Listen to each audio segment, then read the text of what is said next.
Magandang araw po sa inyong lahat mga kababayan at welcome back dito po sa PNR at ito nga mga karibin natin, Escudero kumanta na. Nako, kumampi na sa ICC, Senado trahidor din. Nako, patungkol po riyan mga kababayan ang ating alamin at bibigyan ng komento ngayong araw na ito. Pero bago pong lahat, kung bago ka pa lang at di pa po nakapag-subscribe sa ating munting channel, please don't forget to subscribe at palike na rin po ng video nito. Maraming salamat po at eto na nga, simulan na po natin to. Sa walaan bayan ko, sa nagnanakaw na tao.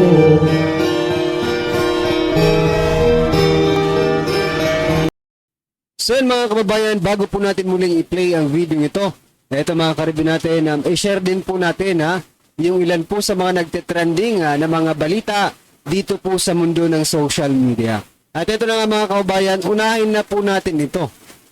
Mukha kasing, ewan ko lang kaya mga karibin natin, ano po ang inyong opinion matapos yung pakinggan dito si Senate President Chis Escudero. Kasi sinasabi niya, walang kaso dito si former President Duterte. Sa ICC siya may kaso, doon niya harapin. Teka lang. Pero mamaya, mga kababigyan natin ng opinion to. I-play muna natin. Ito na po. Mga Pilipino ang nagsampa ng kaso sa ICC, hindi tapos, mga dayuhan. Pilipino rin ang nagdesisyon. Sabi na ni Secretary Remulla, hindi ba, na gawin ito. Wala namang dayuhang nang himasok doon. Wala namang pending na kaso. Wala daw dayuhan na nang himasok doon. Pero ang mga huwes, ang mga judges, mga dayuhan. Ano ba talaga Senator Chis Escudero? Di ba? Pilipino daw ang naghain ng kaso sa ICC. Bakit? Wala bang justice system ang Pilipinas at para doon pa sila maghain ng kaso nila? Senadora,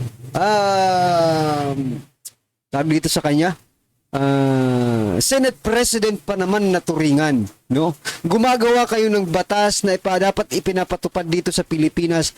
Pero bakit? Itong mga sinasabi mong Pilipino na naghain ng kaso kay former President Duterte doon pa mismo sa International Criminal Court. Bakit hindi dito? Hindi ba matibay ang mga ginagawa niyong batas? Tanong lang, mga kababayan, no?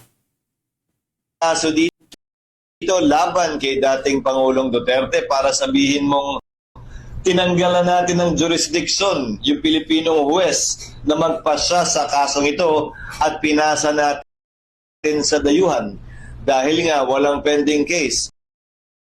Para talagang tinanggalan mo ng jurisdiction yung judges natin dito sa Pilipinas, mga kababayan.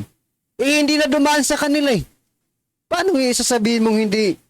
Paano mo nasabing may tinanggalan ng hindi tinanggalan ng jurisdiction, no? Yung ating mga huwes dito sa Pilipinas. Parang ganun na nga talagang lumalabas, mga kababayan. Dahil mayroon tayong sariling justice system dito, hindi ninyo dito kinasuhan sa bansa natin. Bakit sa ICC pa? Bakit sa International Criminal Court?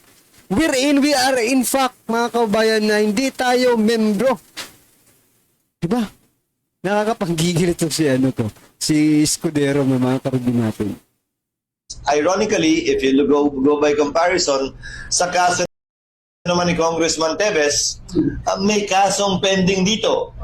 Kinukuha natin siya mula sa Timor-Leste para harapin yung kaso dito kasi may pending na kaso dito. Sa kaso ni dating Pangulong Duterte, walang pending na kaso dito para harapin niya. At yun ang piniling venue ng mga biktima at nagrereklamo para makakuha sila ng hustisya. So, wala akong nakikitang pag-agaw, ng jurisdiction ng korte sa Pilipinas kaugnay sa isyu at bagay na ito. At sang-ayon sa batas din na umiirol sa atin, na sinight din naman sa hearing, pwedeng dalhin ang sino mang akusado, Pilipino man o dayuhan, sa International Court kaugnay ng crimes against humanity ng mga individual. Yan ay batas pa rin na umiiral sa ating bansa. Lalo So yan mga kababayan, ano sa palagay nyo dito sa sinasabi ni Senate President Chis Escudero. Wala daw, nalabag na batas eh. Ha? Nasa batas yung pagkaka-aresto kay former President Duterte kahit hindi dinala sa custodial state sa Korte ng Pilipinas. Di ba? Ano sa palagay? Kayo na lang po mga karibeng humusga. Hirap kasi magsalita dito mga karibeng natin eh. No? Pero para sa akin talaga ang sakit. Di ba? Pilipino ibinigay sa banyaga. Doon nilitis. Dito may korte naman tayo, di ba? Pero anyway, hindi ko alam kung opinion niya ba yan, pero sabi niya po nasa batas 'yan. Kung nasa batas 'yan, di congratulations po sa inyo.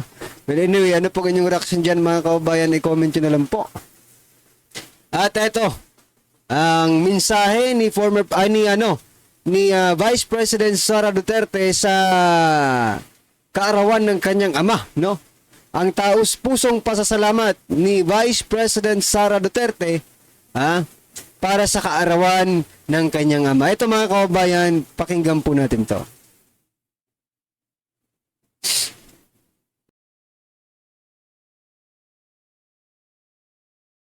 Aking taus-pusong pasasalamat sa lahat ng mga Pilipino na sumusuporta at nagmamahal kay dating Pangulong Rodrigo Duterte.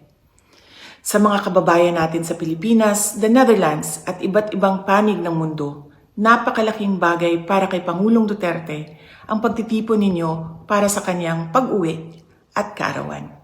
Maraming salamat at napapagaan nito ang mga hamon na hinaharap niya ngayon. Alam din ni Pangulong Duterte na haharapin niya ang ICC na kasama ang lahat ng mga Pilipino sa iba't ibang panig ng mundo, lalo na ang mga kababayan natin sa Pilipinas.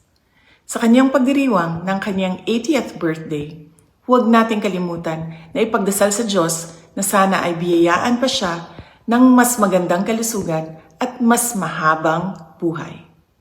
Hilingin din natin sa Diyos na sana ay makauwi na agad si Pangulong Duterte sa Pilipinas. Ang ating mga pagtitipon ay nagpapatunay ng lakas, tapang at paninindigan ng mga Pilipino. Sana ay magpatuloy din ang inyong suporta at pagmamahal sa ating dating Pangulo hanggang sa darating na halalan ng ating mga senador. Sa inyong kaisog suporta o pag-ampo, kami nagasandig o naghinaot nga atong makabot ang hustisya alang kang Rodrigo Duterte sa mga Pilipino ug sa atong nasod Pilipinas. Sen, mga kababayan, malaking tulong po itong ginagawa ng ating mga kababayan sa iba't ibang panig ng mundo na nagpapakita po sila ng pagsuporta dito kay former President Duterte. Kasi mga karibin natin talagang hindi po biro, no, ang pinagdadaanan ngayon ni former President Duterte sa tanda niya, no, 80 years old, ganito pa ang kanyang nararanasan sa kabila, no, ng kanyang pagmamahal sa Pilipinas, sa bansang Pilipinas. Ito pa ang ganti ng mga hinayutak ng mga trahidor, ng mga hudas ng Pilipinas. Diba? Kaya tayo rin dito sa Pinas News Review, nagpapasalamat po tayo sa lahat po ng mga sumusuporta. Sabi nga po, nag-comment dito kanina no, sa last video natin. Sabi niya, Guinness World of Record, mga kababayan, iba't ibang bahagi ng mundo pinagdiriwang ang kaarawan ng ating former President Duterte. Palakpakan po natin. Ayan ha. Ano po ang inyong masasabi dyan sa mensahe ng ating Vice President Sara Duterte? I-comment nyo na lang po, mga kababayan. At eto pa, pasadahan din po natin itong video na ito na kung saan, mga kababayan, supalpal ang napakarami sa mga kritiko ng mga Duterte. Ito mga kababayan, pakinggan po natin to. Ng PDP Laban, dapat natin respetuhin ang equal protection of laws. Bakit aatakihin lang si VP Sara at hindi natin pag-aralan at suriin ang confidential fund ng Pangulong Marcos at ng mga departamento na under kay Pangulong Marcos? Bakit si VP Sara lang? Correct.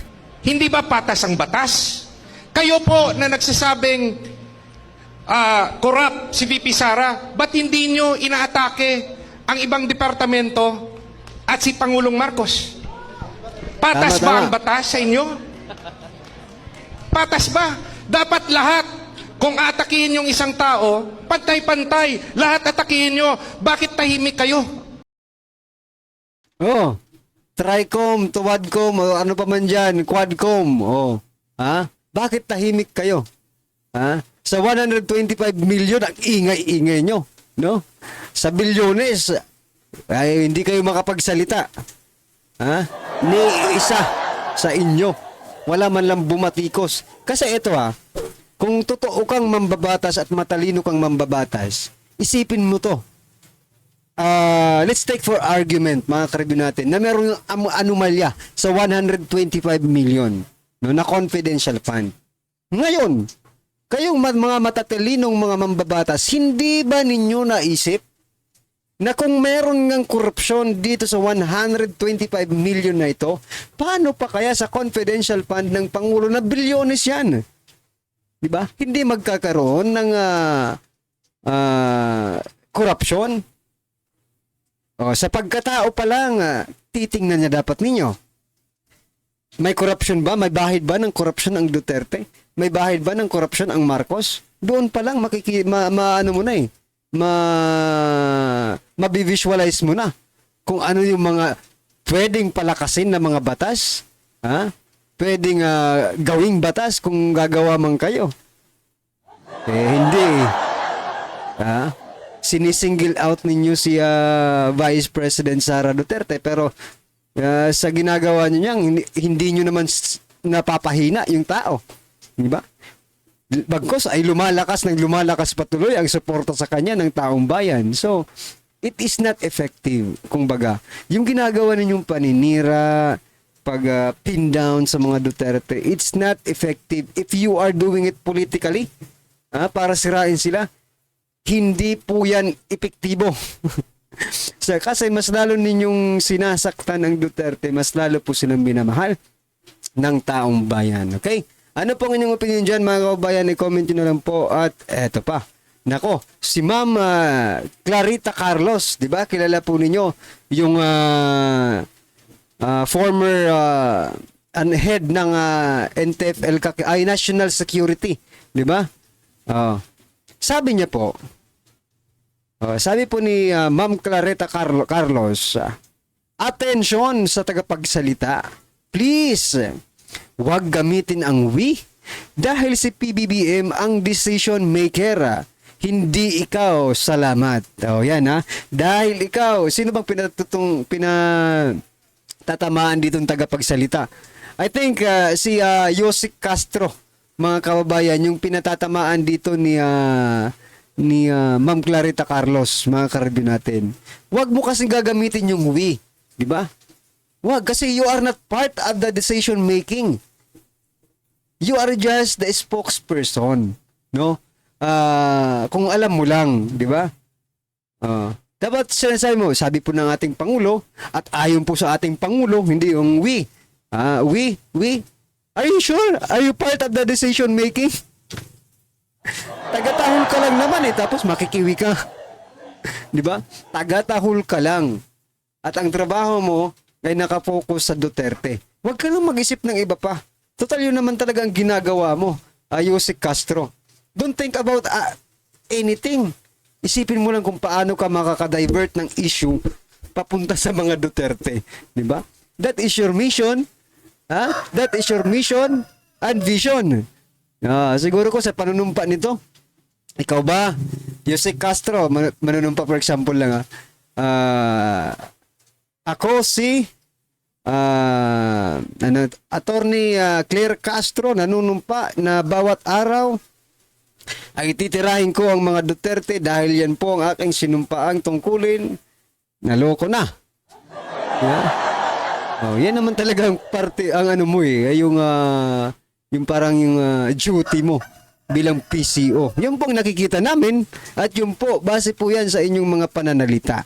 Ayan, na-lecturean ka na ni Ma'am Clarita Carlos. Wag mong gamitin yung we kasi si PBBM ang decision maker, hindi ikaw.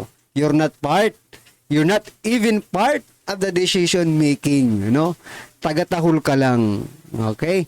Ayan mga kababayan, speaking of tahol, eto tumahol nga na naman ang ating Yosik Castro. Sinagot ng Malacanang ang naunang pahayag ni Vice President Sara Duterte na nawawalan na umano ng pag-asa ang mga Pilipino sa ilalim ng Administrasyong Marcos. Ano po ang sagot ni Atty. Claire Castro? Ito po ang sagot, mga kababayan. Hindi ba mas mapupunta tayo sa dumpster? O sa basurahan daw. Kung ang magiging Pangulo natin o ang magiging leader natin ay ang mga katulad ni na Vice President Sara Duterte. Mas inuuna pang magpunta sa abroad, magsilbi sa isang tao. Ayun, no? Kita mo na. Kita mo na yan, mga kababayan. Always yan. Always po yan papunta kay Pangulong Duterte, former President Duterte. No? Well, anyway, isa lang pong masasabi ko. Kung ama mo, si former President Duterte, malamang ipagtatanggol mo rin yan eh. Kami ngang mga hindi ka ano-ano ni former President Duterte, pinagtatanggol siya. Si Vice President Sara pa kaya, na may kapangyarihan siya, na ipagtanggol ang kanyang ama. Yung mga OFW na nga lang natin, mga kababayan, kaano-ano ba nila si former President Duterte? Diba hindi naman nila kaduguyan? Pero bakit ganun nila pinagtatanggol? No? Ang hindi lang po nagtatanggol kay former President Duterte, alam niyo kung sino? Yung mga adictus. Kasi sila talagang tinamaan sa panahon yun eh. Di ba? Well, anyway, mga karabin natin, ano po ang inyong reaction dyan? I-comment nyo na lang po. At eto na nga, simulan na po natin pakinggan na panoorin at bigyan ng komento ang video ito. Eto na po. Ito ang balitang dapat malaman ng taong bayan. Balitang viral ngayon sa mundo ng social media. Sadyang kahit kailan ay hindi talaga mananaig ang kasamaan laban sa kabutihan matapos ang panawagan worldwide ng taong bayan at nagsanib puwersa saan mang sulok ng mundo na sana ibalik na ang dating Pangulong Duterte sa bansang Pilipinas. International Criminal Court o ICC tila suko na at hindi na kinaya ang puwersa ng taong bayan, lalong-lalo na ang puwersa ng mga kababayan nating mga OFW saan mang sulok ng mundo dahil sa kanilang mga ipinapakitang tunay na suporta at pagmamahal sa former President na si Rodrigo Roa Duterte. Totoo yan, mga kababayan. Kaya dapat ito ang nakikita ng ICC. Ito, napakarami nito. Yung mga nagre-reklamo sa inyo, ilang 43 lang? Ilan yun? 40 plus lang na ikinakaso nyo na crimes against humanity. At mula mayor hanggang presidente pa yon, mga kababayan. Isipin nyo, mga taga-ICC, kung talagang may kasalanan or talagang may crimes against humanity na ginawa si former President Duterte, and it is not for the Filipino people, itong mga nakikita niyong tao worldwide, worldwide nag-iingay para sa dating Pangulong Duterte, even if it's not a Filipino. Meron akong nakikita, mga kababayan, hindi po Pilipino, mga Amerikano, sinasabi nilang, what? Former President Duterte is being detained because of neutralizing illegal drug dealers, di ba? Anong masama doon? Is it crimes against humanity na pinoprotektahan mo millions of Filipinos? Di ba? Yan ang isipin nyo, mga taga-ICC kayo. Ay, nayutak din kayo. Di ba? Talagang dapat ninyong palayain. Bakit? Kapag hindi ninyo yung ginawa, malala pa ang mangyayari dito sa worldwide na movement na ito. Maging hindi Pilipino makikisali dyan, mga kababayan. Meron na nga tayong nakikita ngayon eh. Hindi Pilipino, Amerikano po sila, pero they are with former President Duterte. Hindi kasi sila, ewan ko ba? No? Ang sakit lang talaga isipin, mga kababayan, napakaraming trahidor dito sa Pilipinas. Eto, gusto kong panoorin nyo yung Juan Luna ba yon? No? General Luna, yon. General Luna na pelikula. Marirelate mo talaga dito yung pangyayari kay former President Duterte dahil sa mga trahidor na yan. Yeah? Well, anyway, mga kababayan, ano pong inyong reaksyon, opinion patungkol po sa video ito, i-comment lang po sa baba. Para at least alam po ng ating mga kababayan ang inyong opinion. Maraming salamat po. Please don't forget to like the video. Maraming salamat po. Sawa na ang bayan ko sa magnanakaw na tao.